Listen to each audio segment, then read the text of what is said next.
tô de máscara porque eu estou recebendo convidado aqui no estúdio. A partir de agora, a gente segue com a nossa série de sabatinas com os candidatos à Prefeitura de Goiânia. As datas das entrevistas foram definidas por sorteio. Quem participa hoje da sabatina é a candidata Manu Jacob, do Partido Socialismo e Liberdade, PSOL. A entrevista será retransmitida também pelas rádios Brasil Central AM e RBC FM. A candidata terá 15 minutos, sendo o último minuto para as considerações finais. Boa tarde, candidata. Relógio valendo. Boa tarde, muito obrigada pelo convite, obrigada pela oportunidade, obrigada a todo mundo que está assistindo a gente. Bom, você tem aí, você ou a senhora? Você. Você tem uma história aí na área da educação, mas não tem uma experiência administrativa. O que te faz, nesse momento, querer ser a prefeita de Goiânia? Então, eu venho de uma trajetória, né? Eu sou formada em Educação Física, sou professora de Educação Física na Rede Estadual de Ensino, trabalho no CEPI Professor Pedro Gomes, de Campinas, e comecei a minha trajetória esse incômodo, né? De me preocupar, de me incomodar com as desigualdades sociais na universidade, né? Quando eu saí da universidade, eu logo passei no concurso, onde eu me deparei com as especificidades dos professores do município, dos professores do estado. E eu vi no PSOL uma oportunidade também de ampliar esses horizontes políticos, né? O que me motiva é entender que as coisas podem ser diferentes, né? Acreditar que as coisas podem ser diferentes. Em relação à educação, existem coisas muito caras, né? Para mim, enquanto mulher, quanto mãe, que é, por exemplo, as vagas no CMEI. É um problema histórico, né? Eu sou mãe, tenho uma menina de 10 anos, e há 10 anos atrás eu passei por esse mesmo problema que as mães passam até hoje, né? A dificuldade de ingressar, de colocar as crianças, lembrando que as crianças, o direito do CMEI é um direito das crianças, né? E aí é um sistema que não funciona. Mas, candidata, é possível administrar?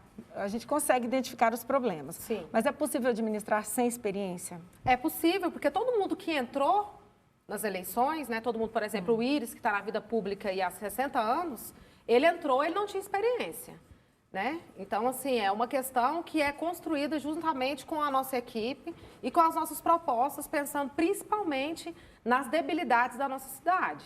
Bom, se eu não me engano, são pelo menos 5 candidaturas que a gente tem de esquerda nessas eleições.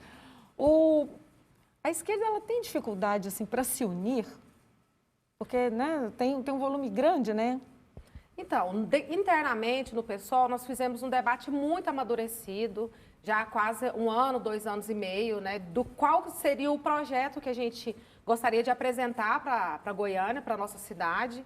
Nós fizemos prévias internas, na qual eu participei com uma mulher também, que é importante falar isso, que o nosso partido dá acesso para as mulheres, né, proporciona oportunidade para as mulheres estar aqui onde eu estou, que não é uma realidade da nossa cidade, da nossa sociedade, né? E nós fizemos diálogo, sim, né? Houve diálogos, mas nós decidimos entrar somente nós nesse período desse ano, somente o PSOL. Bom, eu vi que na sua proposta, né, de plano de governo, fala-se muito em transporte público, que realmente é um gargalo social, né? As pessoas reclamam muito de ônibus lotado, falta de ônibus, falta de limpeza, falta de estrutura, enfim.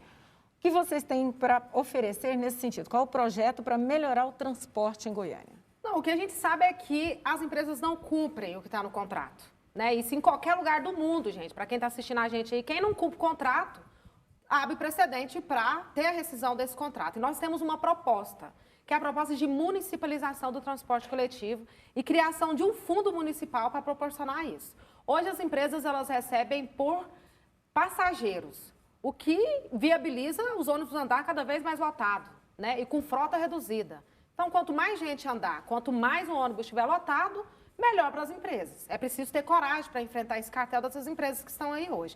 Essa proposta de municipalização, as empresas ganhariam por quilômetros rodados, né? E não por passagem. Nós temos a proposta da retomada do cobrador também, que é uma forma de gerar emprego e gerar renda para o município. Hoje, o motorista, ele acumula diversas funções, né, que está relacionado com esse trânsito caótico que nós temos, né? Hoje, o trabalhador, o sonho dele é ter um carro. E está errado. Está errado por quê? Porque o trânsito não funciona. Se todo mundo da cidade tiver um carro, nós não vamos andar, nós já não andamos, né? E aqui a gente vive num paradigma. Nós temos a passagem mais cara do país, né? Uma das passagens mais caras do país, e o transporte de péssima qualidade. Então, em dois extremos.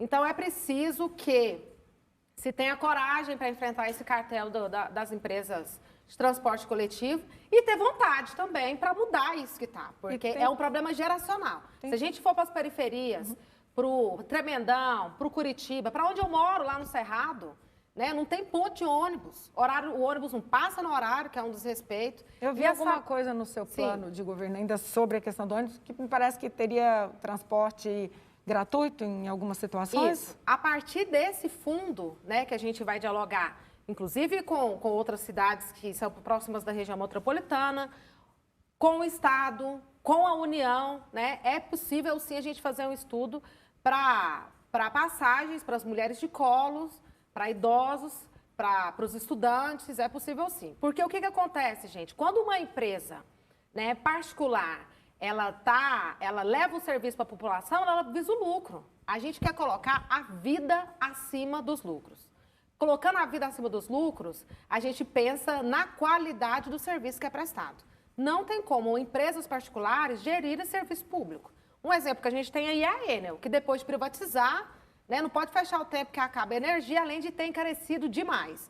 Então, o serviço público tem que partir da prefeitura. Certo. E para a área da educação? A gente vendo aí que você tem já uma experiência, né, mestre, inclusive.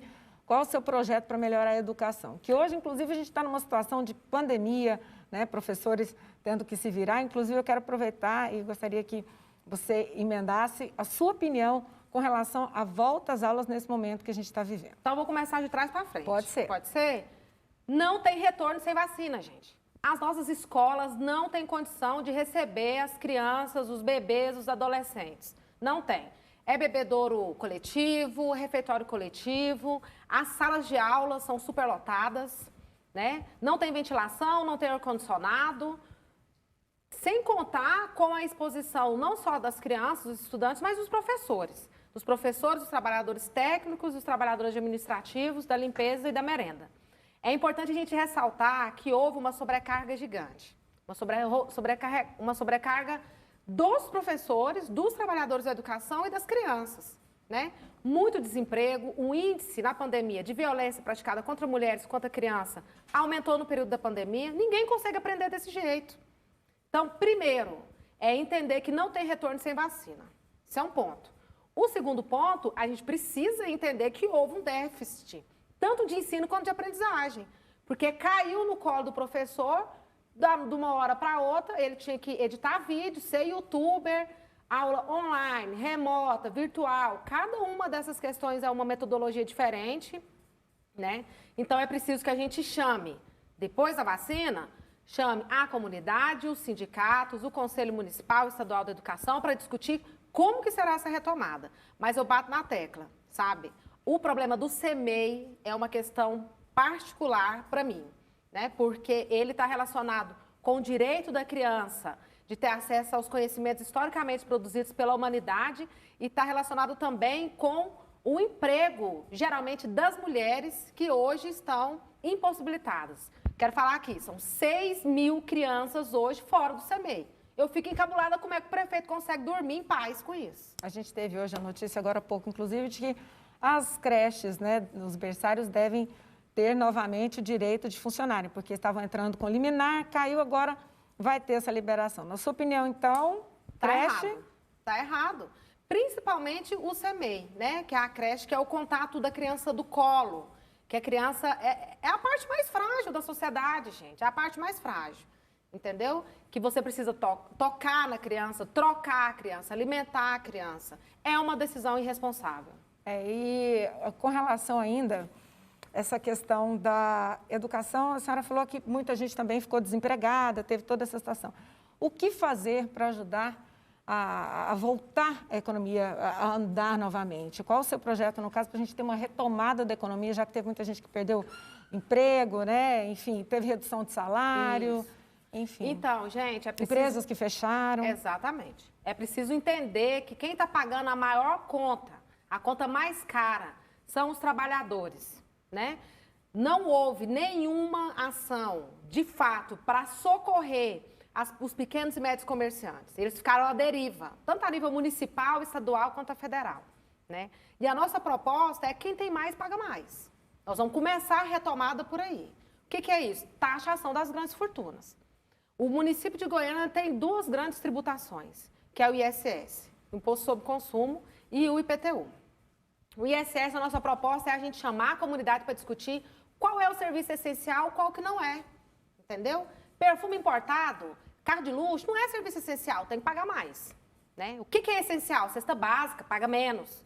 Para isso, a gente tem que chamar a comunidade para discutir isso, a partir dos conselhos deliberativos, né? Que não é consultivo também não, a nossa proposta. É conselho deliberativo para a população participar de fato. E o IPTU, gente? Pois é, a gente precisa enfrentar isso. Pois é, o IPTU, na sua opinião, hoje a gente tem um IPTU caro, dá para melhorar, já que teria essa questão de taxar quem ganha mais, porque a gente tem uma confusão todo ano com relação à questão do IPTU. Exatamente. Olha, essa semana saiu uma declaração do FMI, né, falando que as grandes fortunas têm que ser taxadas maiores. Tem que ter maior taxação para grandes fortunas.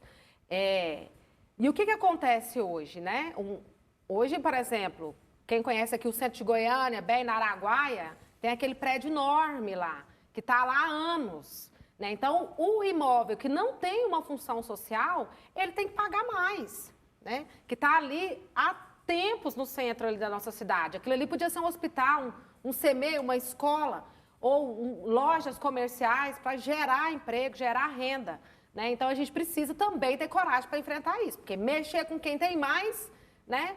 Saiu várias pesquisas, que durante a pandemia, quem é mais rico ficou mais rico ainda. Isso não é eu que estou falando, não. Entendeu?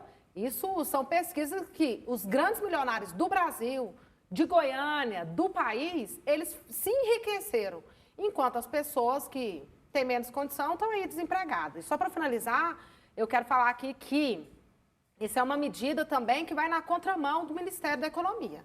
Paulo Guedes sempre vem com propostas para que nós, que estamos aqui na ponta da lança, que estamos no chão das fábricas da cidade, pague mais. Qual a maior dificuldade, Manu, de um partido pequeno nas eleições? Essas mudanças nas regras melhoraram as condições de competição, as condições nessa disputa?